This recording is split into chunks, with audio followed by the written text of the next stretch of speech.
আমরা এবছর সরকারি অর্থ ব্যয়ে কোনো অতিথিকে আমরা হজে নিচ্ছি না, কোনো মন্ত্রণালয় থেকে আমরা নিচ্ছি না।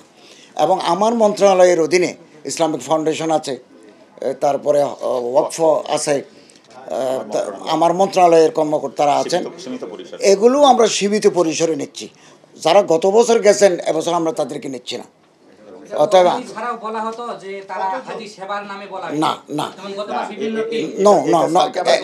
এখন আমার মন্ত্রণালয়ের না, হজ যাত্রীদের প্রতি কতিপয় হজ এজেন্সির কমিটমেন্ট ও দায়বদ্ধতার অভাবে এখনও বেসরকারি মাধ্যমে 10,487 জন হজ যাত্রীকে নিয়ে আমরা শঙ্কার মধ্যে আছি।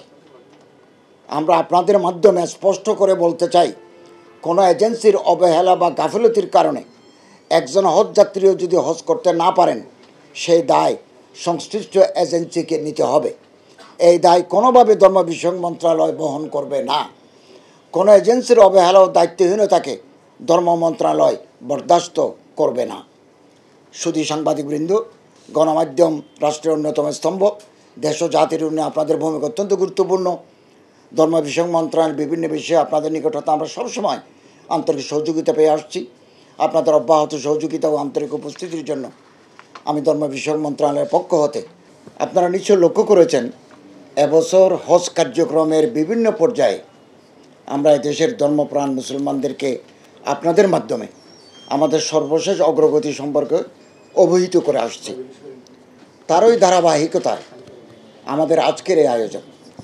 এবছর সরকারি মাধ্যমে নিবন্ধিত 5,200 জন হজযাত্রীর জন্য আমরা সকল ধরনের আনুষ্ঠানিকতা তথা মিনায় ও আরাফায় তাঁবু বরাদ্দ, ক্যাটারিং সার্ভিস কোম্পানির সাথে চুক্তি, বাড়ি হোটেল কর্তৃপক্ষের সাথে চুক্তি, পরিবহন কোম্পানির সাথে চুক্তি অনেক আগেই আমরা সম্পন্ন করেছি।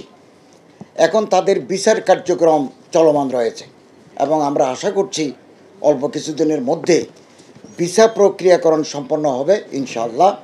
আমাদের হজযাত্রীরা আগামী 29শে এপ্রিল হতে হজের উদ্দেশ্যে ফ্লাইট শিডিউল মোতাবেক সৌদি আরব গমন করবেন। সম্মানিত সাংবাদিকবৃন্দ, এবছর আমাদের হজযাত্রীদের একটি বিরাট অংশ অর্থাৎ 81,900 জন হজযাত্রী বেসরকারিভাবে এজেন্সির মাধ্যমে হজব্রত পালনের জন্য নিবন্ধন করেছেন। সৌদি সরকারের এজেন্সি প্রতি ন্যূনতম হজযাত্রীর বাধ্যবাধকতার কারণে মোট 753টি এজেন্সির অধীনে নিবন্ধিত সকল হজযাত্রীরা 70টি লিড এজেন্সির মাধ্যমে হজ পালন করবেন। ধর্ম বিষয়ক মন্ত্রণালয়ের প্রত্যক্ষ তত্ত্বাবধানে কঠোর মনিটরিং ও ফলো আপ তৎপরতার কারণে সৌদি সরকারের বেঁধে দেওয়া সময় 14 ফেব্রুয়ারি 2025 তারিখের মধ্যে বেসরকারিভাবে এজেন্সির মাধ্যমে নিবন্ধিত হজযাত্রীদের জন্য কেবল মিনা ও আরাফায় তাঁবু বরাদ্দ গ্রহণ, ক্যাটারিং সার্ভিস কোম্পানির সাথে চুক্তি, এই দুটি অ্যাক্টিভিটি সম্পন্ন হয়। পরবর্তীতে সৌদি সরকার মক্কা মদিনার বাড়ি ভাড়া ও পরিবহন কোম্পানির সাথে চুক্তির সময় 25 মার্চ 2025 পর্যন্ত বৃদ্ধি করে এবং তারা এই বিষয়ে কঠোর সতর্কবার্তা জারি করে। সতর্কবার্তায় সৌদি সরকার জানান যে 25 মার্চের মধ্যে অনলাইন নুসুক মাশআর প্ল্যাটফর্মে বাড়ি ভাড়া ও পরিবহন চুক্তি করতে সক্ষম না হলে সংশ্লিষ্ট হজযাত্রীরা 2025 সনে হজ করতে পারবেন না। সৌদি সরকারের সতর্কবার্তার গুরুত্ব উপলব্ধি করে 25 মার্চের মধ্যে অনলাইন প্ল্যাটফর্মে বাড়ি ভাড়া ও পরিবহন চুক্তি সম্পন্ন করার জন্য হজ অফিস জাদ্দা কর্তৃক হজ এজেন্সিগুলোকে 19 ফেব্রুয়ারি 2025, 20 মার্চ 2025 তারিখ দুটি পত্র এবং ধর্ম বিষয়ক মন্ত্রণালয় হতে এজেন্সিগুলোকে 22 ফেব্রুয়ারি 25, 13 মার্চ 25, 17 মার্চ 25, 24 মার্চ 25, 26 মার্চ 25 সর্বমোট 8টি পত্র, অসংখ্যবার খুদে বার্তা এবং হোয়াটসঅ্যাপ গ্রুপে প্রায় প্রতিদিনই এই সংক্রান্ত নানা তাগিদ দেওয়া হচ্ছে। আমার সচিব মহোদয়, হজ অনুবিভাগের কর্মকর্তারা, মক্কা হজ মিশনের কর্মকর্তাগণ, হজ এজেন্সি ও এয়ারলাইন্সের প্রতিনিধিদের অংশগ্রহণে গত 26 ও 27 ফেব্রুয়ারি 25 10, 15, 16, 18, 19, 20, 21, 22, 24, 25, 28, 29, 30, 31 মার্চ এবং 21, 7 এপ্রিল 25 খ্রিস্টাব্দ জুম প্ল্যাটফর্মে সভা করা হয়েছে। হজ যাত্রীদের হজ পালন নিশ্চিত করার লক্ষ্যে প্রতিটি সভায় সৌদি সরকারের নির্ধারিত সময়ের মধ্যে নুসুক মাসআর প্ল্যাটফর্মে বাড়ি ভাড়া রিকোয়েস্ট সাবমিট ও পরিবহন চুক্তি সম্পন্ন করার জন্য এজেন্সিগুলোকে বারবার অনুরোধ জানানো হয়েছে। 25 মার্চ 2025 রাত 3টা পর্যন্ত আমাদের কর্মকর্তারা অব্যাহতভাবে চেষ্টা চালিয়ে যাচ্ছেন।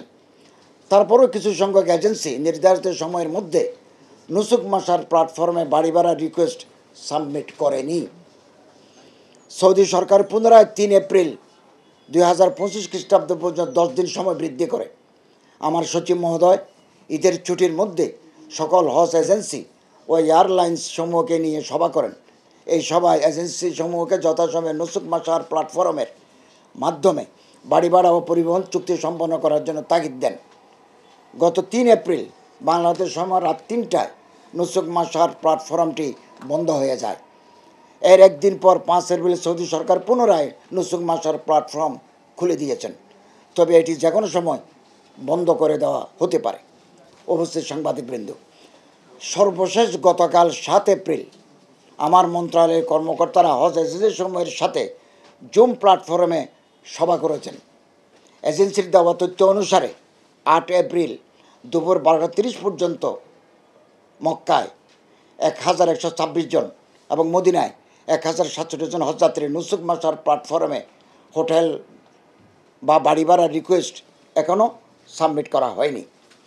বেসরকারি মাধ্যমে 81,900 জন হজযাত্রীর মধ্যে আজ দুপুর 12:30 পর্যন্ত মক্কায় 74,626 জন, মদিনায় 78,627 জন বাড়ি ভাড়া নিশ্চিত হয়েছে। মক্কায় 7,274 জন, মদিনায় 3,213 জন, মোট 10,687 জন হজযাত্রীর বাড়ি ভাড়া এখনও চূড়ান্ত হয়নি। আমার মন্ত্রণালয়ের পক্ষ হতে এজেন্সি সমূহকে অব্যাহতভাবে অনলাইন প্ল্যাটফর্মে বাড়ি ভাড়া রিকোয়েস্ট সাবমিট করার জন্য তাগিদ দেওয়া হচ্ছে। বাড়ি ভাড়া চুক্তি সম্পাদন করেনি এরূপ এজেন্সি সমূহকে আমরা কারণ দর্শানোর নোটিশ দিয়েছি। গতকাল পর্যন্ত এরূপ এজেন্সির সংখ্যা ছিল 21, কিন্তু এখন সেটা নটিতে নেমে এসেছে। সৌদি সরকারের ঘোষিত রোড ম্যাপ অনুসারে আগামী 18 এপ্রিলের মধ্যে সকল হজযাত্রীর ভিসা সম্পন্ন করার বাধ্যবাধকতা রয়েছে।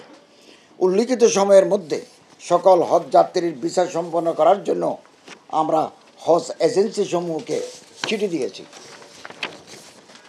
আমরা আপনাদের মাধ্যমে সকল এজেন্সিকে অনুরোধ জানাবো তারা যেন হজযাত্রীদের হজব্রত পালনের স্বার্থে সৌদি সরকারের নির্ধারিত সময়ের মধ্যে সকল কার্যক্রম সম্পন্ন করেন। অনলাইন প্ল্যাটফর্মে বাড়ি ভাড়া রিকোয়েস্ট সাবমিট ও উক্ত রিকোয়েস্ট অনুমোদন না হওয়া পর্যন্ত সংশ্লিষ্ট হজযাত্রীর সৌদি গমনের ক্ষেত্রে আশঙ্কা থেকে যায়।